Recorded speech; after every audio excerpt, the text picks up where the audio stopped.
तो ये क्लेम करते थे और दावा करते थे कि हमारी हुकूमत में एक भी दंगा नहीं हुआ। और ये बहराइच में जो 2 दिन से चल रहा है वो क्या है, और मैं आपसे जानना चाहता हूं कि किन पर जिम्मेदारी तय हुई और सरकार ने क्या एक्शन लिया। ब्रिजेश जी, बहराइच में जो दुर्गा पूजा के प्रतिमा विसर्जन के दौरान जो हिंसा हुई है बहुत दुर्भाग्यपूर्ण तो है ही, एक उसमें बड़ी साजिश की बू भी आती है।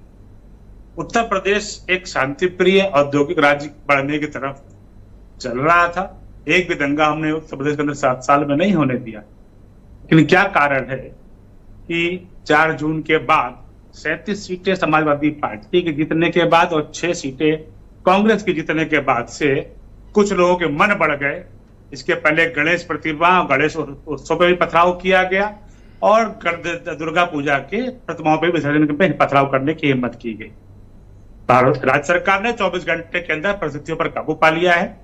पर्याप्त पुलिस बल वहां मौजूद है। एडीजी, एलओ और गृह सचिव दोनों वहां पर कैंप कर रहे हैं।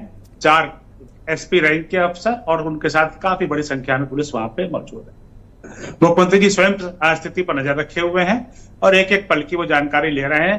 यह बात निश्चित है कि जिन अधिकारियों की वजह से भी अगर कहीं पे कोई कमी पाई जाएगी उनके खिलाफ भी कठोर दंडात्मक कार्रवाई की जाएगी और जो दंगाई थे, मनबड़ थे, उनको तो बख्शा जाएगा ही नहीं।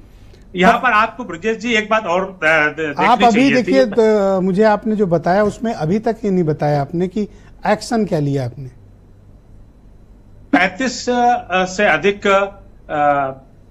दंगाइयों को गिरफ्तार किया गया है और आपको मैं कहना चाहता हूं कि वहां पर पहले से दंगा करने की तैयारी थी। यह जुलूस कोई नया मार्ग पे नहीं गया था। जो उसका मार्ग था पहले से हर साल वहां से निकलता था। घरों के ऊपर वहां पर तलाशी ले गई, पत्थरों के ढेर मिले।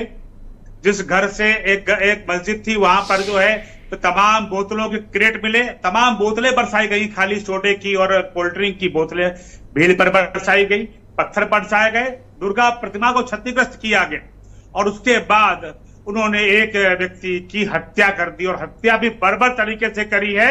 उसके नाखूनों को नोचा गया है प्लास्टिक, उसको कई गोलियां मारी गई हैं। किसी भी तरीके से इन हत्याओं को और इस तरह के पथराव को और जो बोतलों वर्षा की गई है, तो जब आपको प्रायर इन्फॉर्मेशन थी कि वहां दंगा हो सकता है, नहीं सहा जाएगा और उसके खिलाफ कठोर कार्रवाई सरकार करेगी। मैं वही तो जानना चाहता हूं कि जब आपके पास एडवांस इन्फॉर्मेशन थी, पुलिस डिप्लॉयमेंट था और जो वीडियोस कल से वायरल हो रहे हैं उसमें जब पथराव हो रहा है, पुलिस 1-2 नहीं 50 की संख्या में खड़ी है, तो कल पुलिस ने कार्रवाई क्यों नहीं की? ब्रजेश जी, मुझे लगता है आपको ये भी पूछना चाहिए कि क्या कारण है कि एक हिंदू समाज के तमाम हमारे त्योहार, 30 त्योहारों पर पथराव करने वालों पर सवाल क्यों नहीं खड़ा किया जाता है? अरे तो पुलिस क्या करेगी आलोक जी? पुलिस का काम है ना कि जो गलत करे उसके खिलाफ कार्रवाई करना।